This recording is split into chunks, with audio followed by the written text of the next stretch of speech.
আপনারা অবগত আছেন যে আগামী 19 এপ্রিল আমাদের পশ্চিম আসনে এবং 26 এপ্রিল আমাদের পূর্ব আসনে নির্বাচন নির্ঘণ্ট হয়েছে।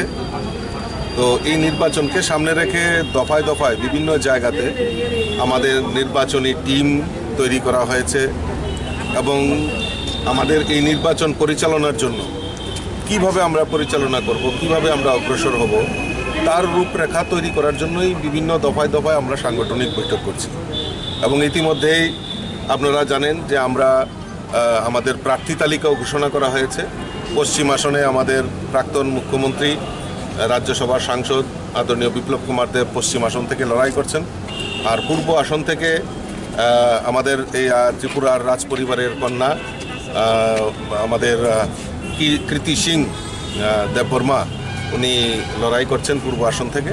তো দুটি আসনেই ভারতীয় জনতা পার্টি পদ্ম ফুল ফুটিয়ে আমরা নরেন্দ্র মোদীজির হাতকে শক্তিশালী করব, সেই সংকল্পকে সামনে রেখেই আমাদের এই বিভিন্ন সাংগঠনিক বৈঠক, প্রচার প্রসার অভিযান সমস্ত কিছু আমাদের শুরুয়াত হয়ে গেছে।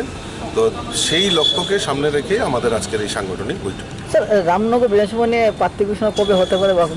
প্রস্তুত মোস্ট অবলি কিছুক্ষণ আগে আমার সঙ্গে আমাদের যিনি আমাদের উত্তর পূর্বাঞ্চলের কোঅর্ডিনেটর, আমাদের প্রভারী, ওনাদের সঙ্গে কথা হয়েছে। তো আশা করছি আজকে কালকের মধ্যেই আমরা প্রার্থী তালিকা ঘোষণা করব এবং ঘোষণা করে আমরা সেখানে নির্বাচনে ঝাঁপিয়ে পড়ব। Thank you.